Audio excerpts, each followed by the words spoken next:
अब अगर ये देश अगर हिंदू राष्ट्र बनता है, सबसे बड़ा इस भारत का दुर्भाग्य होगा, सबसे बड़ा दुर्भाग्य होगा कि अगर हिंदू राष्ट्र बन जाता है तो ये देश। क्यों दुर्भाग्य होगा? क्योंकि जो SC ST OBC के जो भी सारा रिजर्वेशन है वो सारा हटा देगी हिंदू सरकार, और उसके बाद में बीजेपी सरकार नहीं रहेगी, ये रहेगी हिंदू सरकार, हिंदू राष्ट्रवादी सरकार। मतलब हिंदू राष्ट्र में बहुजनों के अधिकार सुरक्षित नहीं है? नहीं, बिल्कुल नहीं रहेंगे। बहुजन के अधिकार सुरक्षित रहेंगे क्या? तो रिजर्वेशन वो खुद भी सुरक्षित नहीं रहेंगे। क्यों लगता है आपको ऐसा?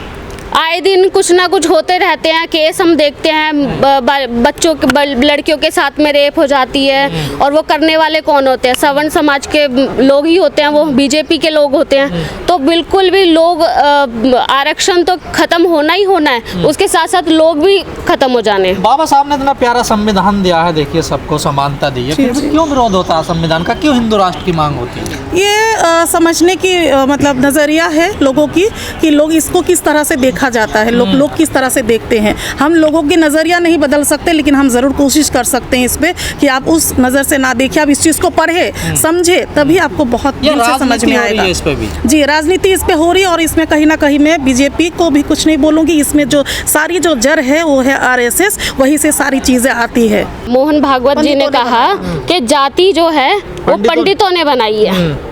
मतलब उन्होंने अपने आप पर ही लेकर के गए हैं कि पंडितों ने बनाई है जाति, और कोई बनाने वाला नहीं है जाति। बिल्कुल, ब्राह्मणों ने बनाई है जाति। कहना चाहते हैं कि उसका मतलब आपका ये है, कहने का मतलब कि धर्म भी कहीं ना कहीं पंडितों ने बनाया है, तो फिर ऐसे धर्म को, ऐसे पारंपरिक को मैं लात मारती हूँ, सीधा मैं लात मारती हूँ। ऐसा पारंपरिक, ऐसा धार्मिक, मतलब ऐसे धर्म को आप नहीं मानती? बिल्कुल मैं नहीं मानती, जहाँ इंसानियत नहीं है। तो क्या, कौन सा धर्म आज भगवत जी आपने जो भी उस दिन अपनी बातें रखी है, इसमें कहीं ना कहीं आपका कोई चाल है। मैं सीधा सा बोलना चाहूंगी, आप किसी चीज को लेके आपने ये बात रखी है, मैं पूरे दिल से ये बात कहना चाहती हूँ। ये डर गए हैं आपसे मोहन भागवत जी? लोगों को भ्रमित करने का इनका चाल रहता है, आए दिन कुछ ना कुछ बोलना, पब्लिकली करना, लोगों को भ्रमित करने का इनका सब षड्यंत्र होता है। नहीं, आप तो कहते थे ना लगातार कि पंडितों ने जाति, ब्राह्मणों ने जाति, अब तो उन्होंने एक्सेप्ट कर लिया ना, स्वीकार एक्सेप्ट कर लिया। पर वैसे अगर कहें तो कहते कि हमने तो जातियां तो ऊपर से बन कर के आई है जातियां, पर अभी तो उन्होंने एक्सेप्ट कर लिया ना ये बात। क्रम के आधार पे होती है ना, देखो वर्ण व्यवस्था। अगर इन्होंने एक्सेप्ट किया है तो फिर इस चीज को उनको हमेशा के लिए एक्सेप्ट करना पड़ेगा। तो फिर हिंदू राष्ट्र बनने की बात वो उन्होंने क्यों कहा? उन्होंने क्यों कहा, या पूरी बीजेपी जो है, पूरे जो ब्राह्मण समाज है, वो क्यों बोलते हैं कि हिंदू राष्ट्र बनना चाहिए? कह रहे हैं इस देश में सब हिंदू ही है ना, देखिए सभी हिंदू है, तो फिर सभी हिंदू है तो फिर कहाँ से SC आ जाते हैं, कहाँ से ST आ जाते हैं, कहीं से ऊंच नीच जात पात कहाँ से आ जाते हैं? ये सब तो नहीं होना चाहिए। तब तो जब मंदिर जाते हैं तो उसको गोली मार दिया जाता है, जब दूल्हा घोड़ी में चढ़ता है तो उसको फेंक दिया जाता है, उसको मार दिया, मूंछें रखते हैं तो मूंछें काट दिए जाते हैं। क्यों? अगर हिंदू है तो क्यों ये सब अत्याचार? क्यों? मैं ये पूछना चाहती हूँ। इस तरह के ढोंगी आप लोग ना करें। जब तक जाति और धर्म जैसा जहर, ये चीज़ हमारे देश से जब तक खत्म नहीं होती, तब तक ये चीज़ें चलती रहेगी। क्या लगता है जाति खत्म होगी देश से? कुछ कभी नहीं हो सकती, जाति कभी खत्म नहीं हो सकती, और इसको हटाने का एक ही उपाय है कि इस बीजेपी सरकार को हटाना पड़ेगा जल्द से जल्द। 2024 के चुनाव में बीजेपी गवर्नमेंट हटेगी, तभी हम SC ST OBC का उद्धार हो सकता है। खासकर SC ST वाले हैं जो, उनको तो ज्यादा निशाना बनाया जाता है कि जाति के कारण भेदभाव। वो कहीं ना कहीं, हाँ, वो कहीं ना कहीं देखिए अत्याचार का भी हिस्सा बनते हैं, और कहीं ना कहीं उनके जो है पक्ष में भी बोलने लगते हैं, सपोर्ट भी करने लगते हैं। मैं उनसे ये कहना चाहूँगी कि आप लोग उस जाल में ना फंसे। आप अपना समाज का सोचिए, अपना उत्थान का सोचिए, अपने आने वाले पीढ़ियों के लिए सोचिए, जो आपके पीढ़ियों के लिए सटीक होगा आप वो करिए, समाज के लिए वो करिए। बाबा साहेब ने जो दिया है उसको बचाने की कोशिश करिए। लोग कह रहे हैं कि मोहन भागवत ब्राह्मणों को बचा गए, पंडितों को फंसा गए। ये सब उनकी चाल है, राजनीतिक चाल है। मैं यही कहना चाहूँगी, राजनीतिक चाल, ये बिल्कुल चाल है उनकी। अगर उनकी कोई चाल नहीं है तो वो दिखा दे पूरे देश को। राष्ट्र, हिंदू राष्ट्र जो है उन्होंने बोला है, उनकी जो लोग बोलते हैं कि ये जो हमारे जो देश है, राष्ट्र है, वो हिंदू राष्ट्र बनना चाहिए, उसको हटा के दिखाए और समानता, एकता, बराबर दिखाए, हमें वो बना के दिखाए, तब मैं मानूंगी। तभी बनेगा ना भारत, जब हिंदू राष्ट्र। विश्व गुरु तो इतना साल से क्या क्या बन रहे हैं वो तो हम देख ही रहे हैं। इससे ज्यादा विश्व गुरु हमें नहीं चाहिए। हमें सनातन को बचाना है। नहीं, सनातन को नहीं, पहले हमें तो बचा ले, पहले इंसान को रहने के लिए तो बचा ले। देखते आ रहे हैं कि डॉक्टर BR अम्बेडकर के नाम से ही सारी चीज़ें चलती आई हैं, तो हम चाहते हैं कि दलितों के उत्थान के लिए जिसने कार्य किया है, हम उसी के ही नाम से नई संसद भवन का नाम डॉक्टर BR अम्बेडकर की मांग रखना चाह रहे हैं और सरकार को ये बात सुननी पड़ेगी। क्यों? क्योंकि जब तक हम रुकने नहीं वाले, अगर वो B.R. अम्बेडकर के नाम से नाम नहीं रख देते तो मुसलमान संसद का। कहेगा हमारे नाम से रखो, सवर्ण कहेगा हमारे नाम से रखो। आप मुझे इतना दिखा दीजिएगा, ये वो मुसलमान भी या हर कोई ये दिखा दीजिएगा कि संविधान किसने रचा था, महिलाओं को अधिकार किसने दिया था। मैं इसमें दलित बहुजन में किसी पे नहीं जाना चाहती। महिलाओं को हक और अधिकार किसने दिया था और संविधान किसने रचा था। वो तो कह रहे हैं जो बाबा साहब ने संविधान बनाया था उसमें भारतीय संस्कृति नजर ही नहीं आती है। ऐसा नहीं है। अगर इस तरह की चीज़ें नहीं होती तो महिलाओं को आज ससुराल में हो, मायके में हो, जो पूरा अधिकार मिलता है because of only B.R. Ambedkar की वजह से ही मिलता है।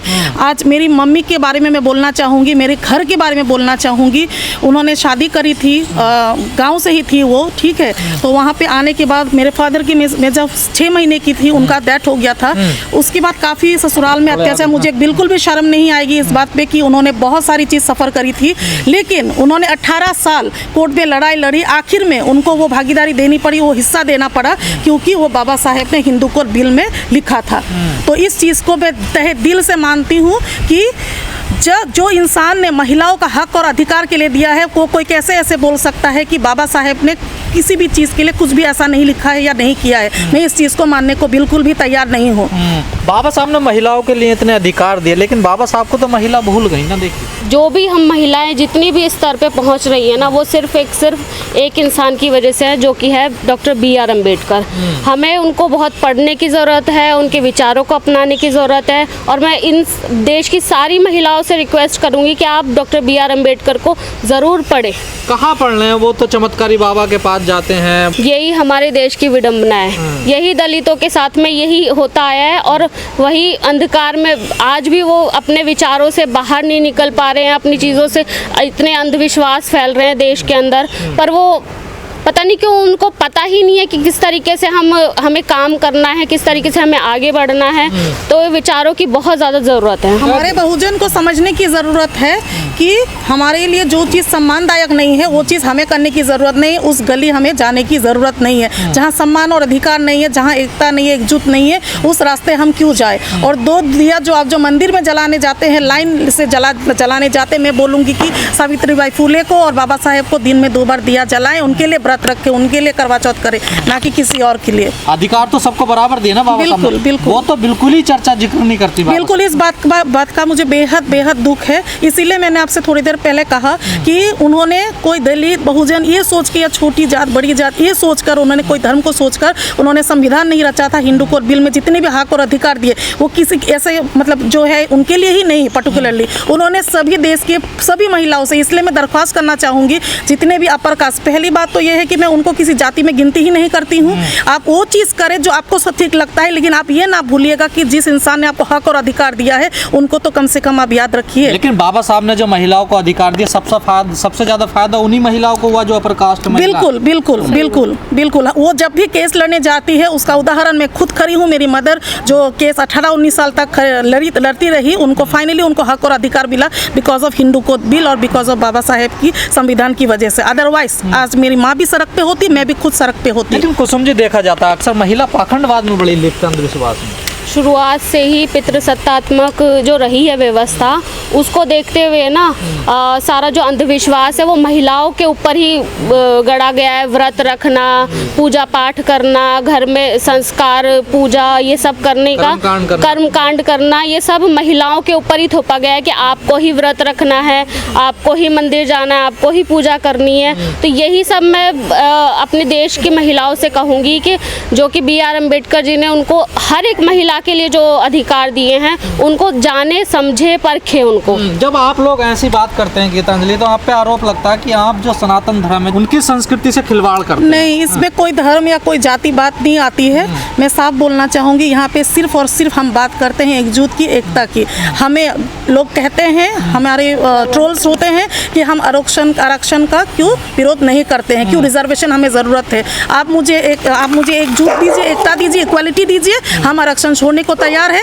क्या आप समानता देंगे? नहीं देते हैं, ना यूनिवर्सिटीज़ में, ना जॉब प्लेस में ना कहीं और पे आपकी जाति पूछी जाती है, और अगर आप उस पे जॉब पे भी है तो वहाँ बहुत सारी चीज़ों की अत्याचार किया जाता है। तो क्या आप लोग इक्वालिटी दे पाएंगे? मैं समाज से पूछना चाहती हूँ। नहीं, ये संभव नहीं है। संभव नहीं है तो आरक्षण भी छोड़ना संभव नहीं है। पर वो कहते हैं हमारा अधिकार खा रहे हैं आप लोग, हमारा नहीं, हक खा कोई रहे हैं। किसी का अधिकार नहीं कर, तो फिर आप तो फिर ये कर दीजिए कि आप समानता कर दीजिए, तब जिसका जो पोजीशन है, जिसका जो हक और अधिकार है वो मिलेगा। अगर वो उस काबिल का है तो उसको मिलेगा। मेरिट का सवाल करते हैं ना, मेरिट का सवाल उठाते हैं कि हमारे बच्चे मेरिट लाते हैं और नौकरियां इनको मिल जाती नहीं, उनके बच्चे जो है जीरो भी लाएंगे तब भी जो बड़े कास्ट के होते हैं उनको पैसा डाल के या कुछ भी करके उनको वहाँ पे दाखिला मिल जाता है, या जॉब में भी उनका बहुत बड़ी सी जो है पूंजी उनके वहाँ पे डाल दिया जाता है, कैपिटल। उसके बाद उनकी नौकरी लग जाती है। तमाम चीज़ें मैं खुद बोलना चाहूँगी इस बारे में। ये सिर्फ मोदी सरकार ये जो अंधविश्वास फैला रही है लोगों के बीच में, पूजा पाठ फैला रही है कि हम किस तरीके से बस पंडितों के घर भरे, हम पंडितों को